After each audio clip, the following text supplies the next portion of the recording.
So I am sitting here at the Sinister Halloween Con in Sacramento, California, and I am standing with an absolute legend in genre films and television now. I've actually just started watching The Haunting of Hill House. Oh, great. And Yeah. I have fallen completely in love with that show. Oh, thanks. Yeah, that's one of my favorites that we've It's done together. Terrific film or show, and there's a real humanness to something that's so surreal and dark. And I want to talk at least a little bit about your working relationship with Mike Flanagan, because you've been working with him a lot. You've worked on several shows and some films as well. Yeah, we've worked on 8 projects together, all total. Our first one was Ouija, Origin of Evil, and then the last project we've done together is the series Fall of the House of Usher. Yeah, and so Fall of the House of Usher is a series that has elements of Edgar Allan Poe, just kind of it's all of fingerprinted all over it. It's basically Poe's collected works in short stories. Each episode is related to one of those short stories, and the whole series is kind of an extrapolation of The Raven. Yeah. And so I want to talk just briefly about a very viral video of you as a young man. Oh yeah, my ET audition. Yes. So that is, anybody that's been on the internet for any period of time has seen you just pouring your heart out. Now, can you bring yourself back to that place when you were going out for that? Oh sure, yeah, I remember that audition quite well because it was a big deal. It was a big deal to be reading for Spielberg at the time. Of course. And I obviously I wanted to get the part bad enough that I started crying. Yeah. No, I'm just kidding.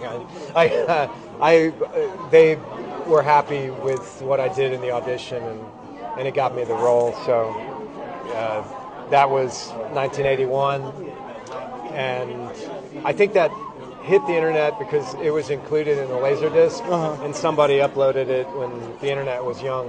And so it goes viral every few years. Yeah. And so every few years, some director is seeing it for the very first time, and it's keeping you consistent work-wise. I don't think so. No, I think it's. I think it's more of a. That was the guy in ET. Look at his audition. Yeah.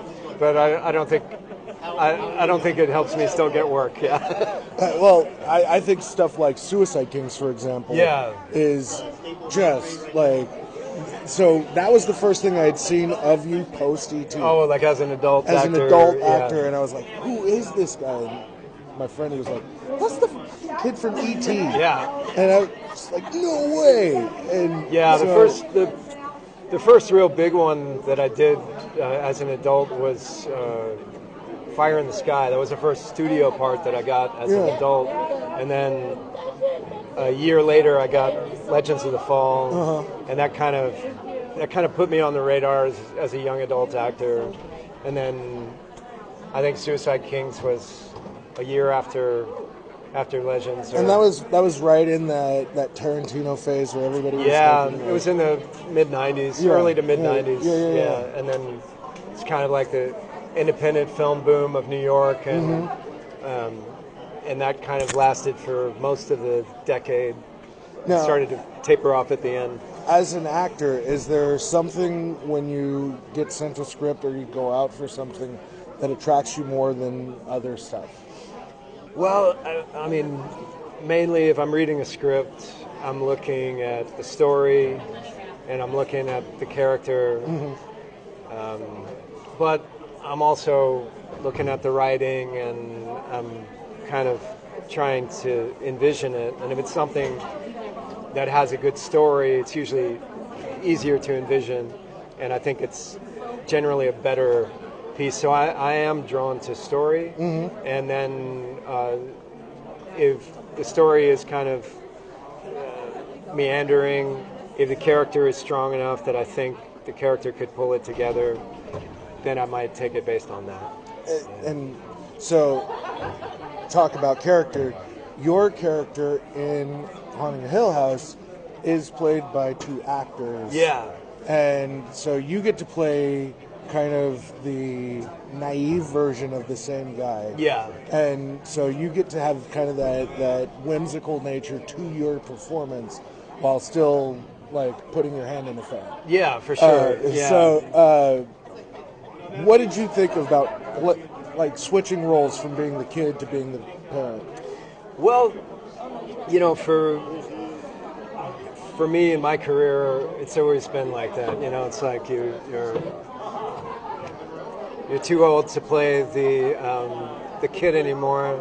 You're too young to play the young adult. You know, what do? You wait, and then something else comes in. And you know, now I'm in my dad stage, and you know, in 15 years I'll be in my grandfather stage. Yeah. You know, it's just you have to find those kind of those opportunities for roles, right? Because you're getting older, and people are gonna think of you in a certain way based on your age. Yeah. So it's really about sort of, you know, gravitating towards, I think, a character, and you just embody that.